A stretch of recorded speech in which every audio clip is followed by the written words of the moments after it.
있죠. 즉 결심은 했지만 흐지부지 된 겁니다. 물론 그렇다고 해서 너무 자책하지 마시기 바랍니다. 그분들을 위해 또 새해가 있는 겁니다. 작년에 못 끊었으면 올해 끊으면 됩니다. 누군가가 올해는 꼭 술, 담배를 끊으리라 하고 결단한다면 우리 모두는 한마음 한뜻으로 응원을 보낼 겁니다. 그런데 이것은 삶의 모든 영역에서 적용할 수 있는 내용이라고 봅니다.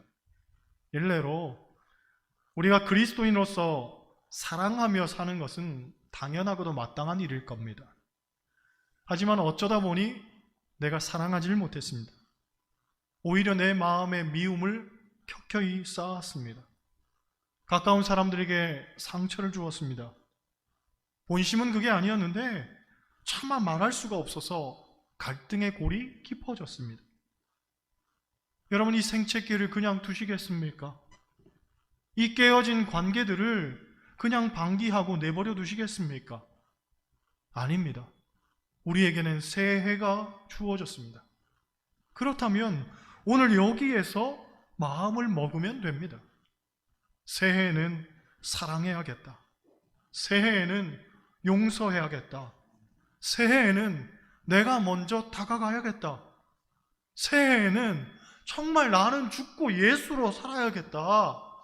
결심하면 됩니다. 누가 뭐라고 할 것 같습니까? 전에는 안 그러더니 왜 갑자기 그러냐고 비난할 것 같습니까? 아닙니다. 오히려 모두가 한마음 한뜻으로 응원할 겁니다. 갑자기 달라져서 어색한 건 내 마음일 뿐이지 다른 모든 사람들은 너무 기뻐하고 행복해할 겁니다. 그리고 감사함으로 환영하고 받아들여 주겠죠. 그러니 차일피일 미루는 게 능사가 아닙니다. 오늘 여기서 다짐해야 됩니다. 하나님 앞에서 결단해야 됩니다. 여러분, 살면서 무엇을 또 어떻게 다짐해 보셨습니까? 예전에 어떤 집사님 가정이 집을 사서 입택 예배를 드렸습니다. 오랫동안 새빵살이 하다가 하나님 은혜로 집을 산 거죠. 물론 그리 좋은 집은 아니었습니다. 하지만 평생 남의 집 세일을 살다가 내 집을 얻었으니 얼마나 기쁘고 좋았겠습니까? 그런데 이 집사님 내외가 얼마 뒤 저에게 종이 한 장을 내미는 거죠. 제목은 우리의 다짐서입니다. 내용은 이렇습니다. 이 집의 주인은 하나님이십니다. 이 집은 하나님이 우리에게 주신 선물입니다. 하나님이 주신 이 선물로 주신 이 집에서 잘 누리며 사용하겠습니다. 그리고 이 집은 우리 부부가 하나님의 부름을 받고 나면 하나님께 돌려드릴 것을 약속합니다. 온 가족이 사인을 하고 손호문 목사님이 이 약속을 실행하시기 바랍니다 하고 적어서 저에게 내민 거죠. 그걸 받아들고서 저는 세 가지 생각을 했습니다. 첫째, 아니 세상에 이렇게 귀한 다짐이 어디 있을까? 목사로서 이런 서약을 받는다는 것 자체가 너무나 복이라는 생각을 했습니다. 여러분, 집 문서를 하나님께 드린다는 건 옛날 우리 믿음의 선배들에게서 전설처럼 들려오던 이야기일 뿐이지 오늘날 누가 그런 결단을 한단 말입니까? 그런데 내 교회 교인이 그런 결단을 한다는 것이 목사에게는 너무나 감격적이고 또한 충격적인 일로 다가오는 것입니다. 너무 행복했습니다. 두 번째로 제가 생각한 것은 나중에 집값 오르면 다시 물어봐야겠다 하는 것이었습니다. 그때는 그랬지만 지금은 다를 수가 있으니까 그 마음이 정말 영원히 변하지 않았는지 다시 확인해 봐야 될 것 아니겠습니까? 그렇죠? 옛말에 들어갈 때 마음 다르고 나올 때 마음 다르다고 했으니 일단 잘 보관하고 있다가 나중에 때가 되면 다시 물어봐야겠다고 생각을 했습니다. 그 사이에 얼마나 집값이 올랐는지 저도 궁금합니다. 셋째, 나는 은퇴하고 집 문제는 걱정 없겠다. 그분들 하나님 나라 가시면 여차하면 내가 들어가서 살아도 되겠다, 이런 생각을 했죠. 여러분, 다시금 말씀드리지만 여러분은 살면서 무엇을 또 어떻게 다짐해 보셨습니까? 예전에 터키 선교사님이 저희 교회를 방문하셔서 선교 보고를 한 적이 있습니다. 그날 말씀 전하시는데 우리 교회 성도님 한 분이 은혜를 받았습니다. 다만 터키 그 넓은 땅에서 복음 전하시는데 차가 없다는 말을 듣고 내가 선교사님께 차를 사드려야겠다 결심하고는 그날 선교사님을 만나 차를 사드리겠다고 약속을 했습니다. 그런데 이 약속을 할 때까지만 해도 계획하고 추진하던 일이 있었습니다. 그 일만 잘 풀리면 많은 돈을 벌게 되기 때문에 그 수익금으로 선교사님 차를 사드리는 게 그렇게 어려운 일은 아니라고 생각했던 거죠. 하지만 예상 밖에도 그 일이 잘 안 됐습니다. 결국 선교사님 차를 사드리겠다는 약속은 지키지 못하게 된 거죠. 얼마 후 몸이 좋지 않아서 병원을 갔는데 의사가 하는 말이 빨리 큰 병원 가보라는 겁니다. 서둘러서 큰 병원을 갔는데 암이라는 거죠. 얼마나 고통스럽고 가슴 아픈 상황입니까? 앞으로 기약 없는 치료의 시간을 가져야 합니다. 또 어떤 일이 벌어질지 아무도 모릅니다. 치료비에 대한 부담도 상당할 겁니다. 그런데 와중에 암 치료에 대한 보험금이 나왔습니다. 여러분 같으면 그 돈 가지고 어떻게 쓰시겠습니까? 저 같으면 먼저 치료비 걱정부터 할 겁니다. 그런데 이 성도님은 하나님과 한 약속, 선교사님과 한 약속을 생각한 거죠. 내가 선교사님 차를 사드리겠다고 약속을 했는데 하나님께서는 이런 방법을 통해서도 내게 물질을 허락하시는구나 하고 생각하고는 터키 선교사님 차량 헌금으로 제게 가지고 온 거죠. 아니, 그 돈이 어떤 돈입니까? 암 판정받은 돈입니다. 피 같은 돈이죠. 치료하는 데 써야 되는 돈입니다.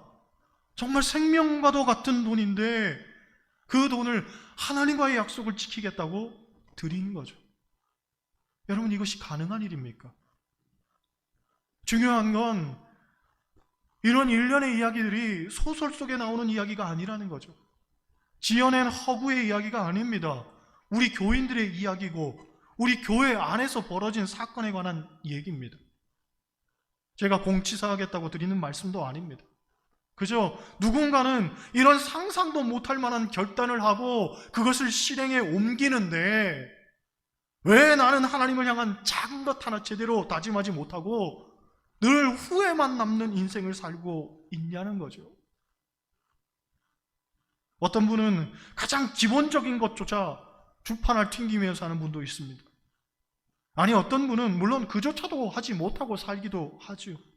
그리스도인이라고 하면서도 하나님에 대해서 얼마나 인색하고 허망한 삶을 살아가고 있는지.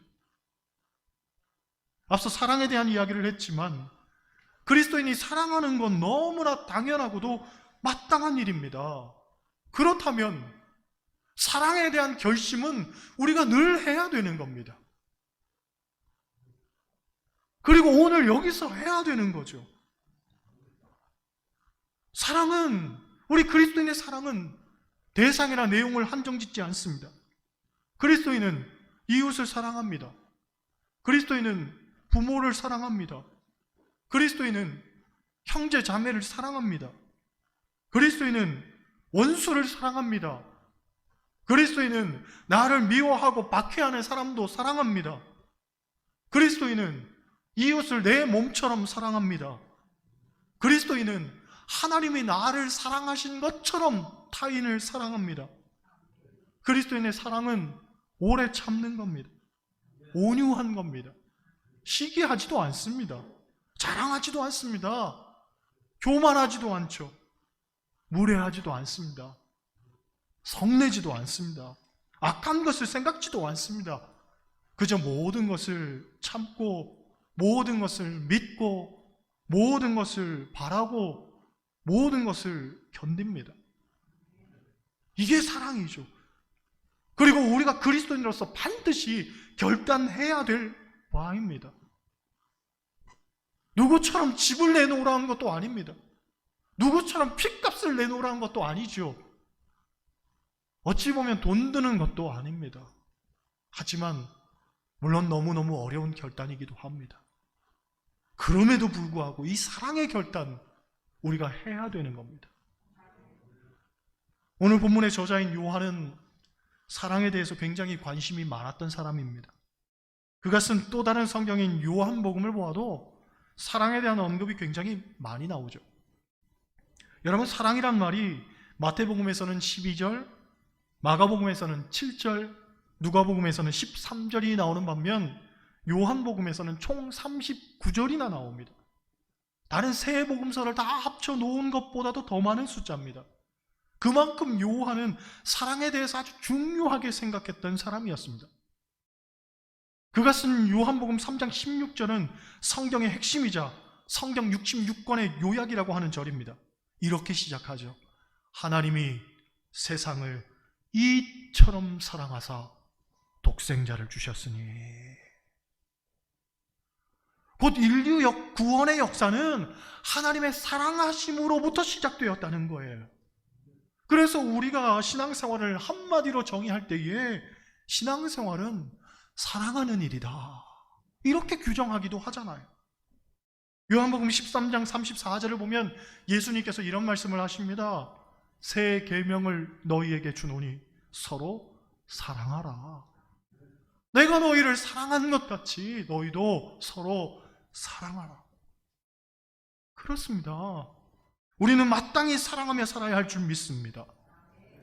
그런데 어떻게 해야 하는 것이 정말 사랑을 제대로 실천하는 것인가? 요한은 본문을 통해서 하나님의 사랑을 예시로 듭니다. 오늘 10절 말씀 한번 보겠습니다. 10절 같이 읽어요.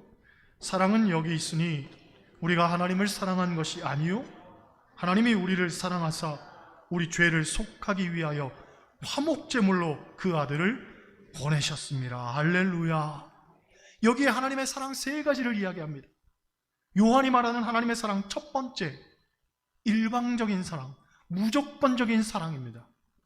우리가 하나님을 사랑한 것이 아니고 하나님이 우리를 사랑하셨다는 거예요. 하나님의 사랑은 우리가 하나님을 사랑하기 때문에 우리에게 베푸신 사랑 아니었습니다.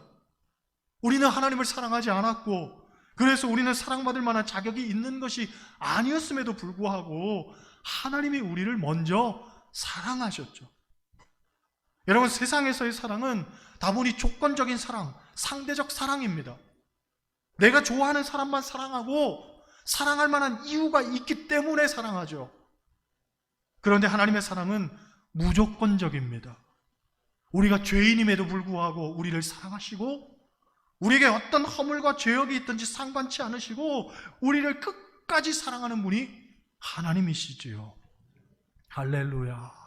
무조건적인 사랑이란 말이죠. 둘째로 요한이 말하는 하나님 사랑은 우리 죄를 속하신 사랑입니다.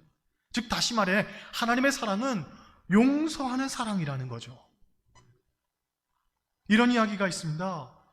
내가 상대방의 허물과 잘못한 것을 알고도 상대방을 덮어주려 할 때 상대방은 비로소 고백을 하게 되고 당신을 존경하게 된다. 반면에 내가 상대방의 허물을 들추어내고 캐내려고 하면 오히려 상대방은 당신에게 반박하게 되고 당신을 적으로 삼을 것이다. 쉽게 말해서 이런 비유를 들 수 있습니다. 어떤 아이가 잘못을 저질렀습니다. 그런데 그 사실을 어머니가 알게 되었죠. 그리고 어머니가 안다는 걸 아이도 압니다. 그러면 그때부터 아이는 슬슬 어머니 눈치를 보게 되겠죠. 분명 어머니가 혼을 낼 텐데 하고 생각할 겁니다. 그런데 어머니는 말하지 않습니다. 다그치지도 않고 혼을 내지도 않고 그저 지켜만 볼 뿐입니다. 여러분, 그러면 누가 초조해지겠어요? 누가 초조해집니까? 아이가 초조해지는 거예요. 그렇죠? 아이는 잘못을 고백할 순간을 찾습니다. 그리고 좋은 때를 맞아서 자기 잘못을 어머니에게 고백하겠죠. 만약 그렇지 않더라도 우리 어머니가 다 알고 있으면서도 모른 척 해주시는구나, 나를 용서하시는구나 하고 어머니에 대한 어떤 신뢰의 감정을 키워나갈 겁니다. 반면에 어떤 집은 이런 집이 있습니다. 아이가 잘못을 저지르고 들어오는 순간부터 어머니가 소리치기 시작합니다. 이놈의 자식이 어디 가서 사고치고 들어와? 하는 집마다 아주 그냥 꼴 보기 싫어 죽겠어. 지혜비 닮아가지고. 그럼 자식도 가만히 있나요? 엄마는 왜 맨날 나만 가지고 그래? 맨날 듣기 싫은 소리, 아주 지겨워 죽겠어. 그리고는 방문을 쿵 닫아버립니다. 방귀 낀 놈이 성낸다고 잘못은 아이가 했는데 졸지에 어머니가 나쁜 사람이 되고 어머니 마음이 너무 속상한 거죠. 그런데 옆에 있던 남편도 화가 나긴 마찬가지입니다. 그래서 소리를 치죠. 왜 날 닮았다 그래? 당신 닮아서 그렇지. 그때부터 부부싸움이 시작되는 거죠. 악순환의 반복입니다. 여러분, 우리가 잘못을 대할 때에 당신이 이런 일을 했지 하고 추궁하면서 상대방에게 모든 것을 전가하고 그리고 폭로하기 시작하면 그때부터는요, 감당할 수 없는 싸움이 벌어지는 겁니다. 때문에 성경은 먼저 상대방의 허물을 덮어주는 법부터 배우라고 이야기하죠. 창세기 9장을 보면 믿음의 족장인 노아가 한 번은 술에 취한 적이 있었습니다. 얼마나 기분이 좋던지 입고 있던 옷을 다 벗어 던졌습니다. 그리고 나체로 잠을 자는데 그 장면을 세 아들이 목도하게 되죠. 맨 처음 함이라는 아들이 그 아버지의 모습을 보고서 밖에서 떠들어대기 시작했습니다. 뭐라고 한지는 모르겠습니다. 옛날 저희 때는 아주 그냥 꼰대가 늘어졌네 그랬겠죠. 하나님이 그 아들을 저주하시는 거예요. 아버지의 수치를 이야기하는 그 아들을 저주하셨습니다. 반면 두 아들 셈과 야벳은 아버지의 그 부끄러움을 보지 않기 위해서 뒤로 돌아서 뒷걸음질 쳐서 가서 아버지를 덮어주죠. 이 말씀 직후에 성경에 이런 말씀 나옵니다. 하나님은 셈의 하나님이 될 것이다. 부끄러움과 수치를 덮어줬더니 그의 하나님이 될 것이다 라고 성경은 이야기하는 거예요. 여러분, 우리는 다 모자라는 사람들입니다. 다 실수하고 살아가는 사람들이죠. 성경은 말하기를 모든 사람들이 다 죄를 범하였음에 의인은 없나니 하나도 없고 선을 행하는 자가 하나도 없더라 하고 말합니다. 우리는 다 죄인이죠. 그래서 허물을 들추어내기 시작하면 피장파장입니다. 감당할 수 없을 정도로 우리는 수많은 수치들을 모두에게서 찾아 끄집어낼 수 있죠. 성경은 그러면 안 된다고 말합니다. 덮어주라고 이야기하죠. 감싸주라고 말하죠. 용서하라고 이야기하는 거예요. 성경은 말하기를 말세가 되어갈수록 사랑이 메말라갈 것이라고 이야기합니다. 곧 우리 시대에 필요한 건 남의 허물을 덮을 줄 아는 용서의 사랑인 거죠. 하나님이 우리를 용서하셨듯 우리도 용서하며 살아야 되는 거예요. 할렐루야. 셋째로 요한이 말하는 하나님의 사랑은 독생자 아들을 주신 사랑입니다. 그런데 독생자를 어디에 주셨느냐가 중요하죠. 하나님은 하나밖에 없는 아들을 영광과 존귀를 얻는 곳으로 보내시지 않고 오히려 고통과 죽음의 십자가의 자리로 보내셨습니다. 그렇습니다. 그리스도인의 사랑은 절대로 달콤하지 않을 수 있습니다. 어쩌면 토악질이 날 정도로 쓰고 고통스러운 일일 수도 있습니다. 사랑하는 일이 너무너무 힘들 수 있습니다. 하지만 그래야 한다는 거죠. 왜냐하면 그게 바로 하나님 사랑이고 그게 바로 우리 그리스도인이 해야 하는 사랑의 참 모습이기 때문이라는 겁니다. 20절, 21절 보세요. 20절, 21절 같이 읽습니다. 누구든지 하나님을 사랑하노라 하고 그 형제를 미워하면 이는 거짓말하는 자니 보는 바 그 형제를 사랑하지 아니하는 자는 보지 못하는 바 하나님을 사랑할 수 없느니라. 우리가 이 계명을 주께 받았나니 하나님을 사랑하는 자는 또한 그 형제를 사랑할지니라. 할렐루야. 하나님을 사랑한다고 이야기하지만 내 눈앞에 있는 형제조차도 사랑하지 못하는데 어찌 하나님을 사랑할 수 있겠냐는 거예요. 형제를 사랑하지 않는 사람은 하나님을 사랑하는 게 아니라는 거죠. 여러분, 새해에는 하나님을 더욱 사랑할 수 있기를 원합니다. 그리고 하나님을 사랑한다면 형제를 더욱 사랑할 수 있기를 원합니다. 바로 오늘 여기서 우리 모두 결단하기를 원합니다. 사랑하지 않았던 지난 날들은 서로가 잊고 정말 새 마음, 새 다짐으로 새 출발하기 원합니다. 오늘부터 우리는 오직 사랑만 할 겁니다. 오늘부터 우리는 오직 사랑만 할 겁니다. 할렐루야. 옆 사람과 인사하시겠어요? 오늘부터 저는 사랑만 할 거예요.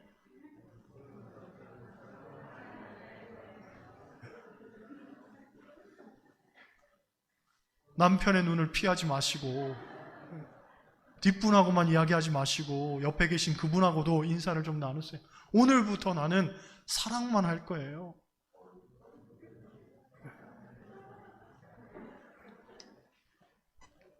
여러분, 분명 다짐했습니다. 제가 다 봤습니다. 새해 오늘부터 우리는 사랑만 할 거라고 다짐했습니다. 그렇죠? 우리 사천제일교회는 사랑만 하는 식구들이 있는 곳입니다. 누구든지 오면 그들에게 또한 사랑을 베풀 준비가 우리 모두는 되어 있습니다. 새해에는 정말 우리 교회 안에 사랑이 풍성해지기를 원합니다. 그리고 정말 오직 사랑만 하는 저와 여러분 다 되시길 주님의 이름으로 간절히 축원합니다. 기도하시겠습니다.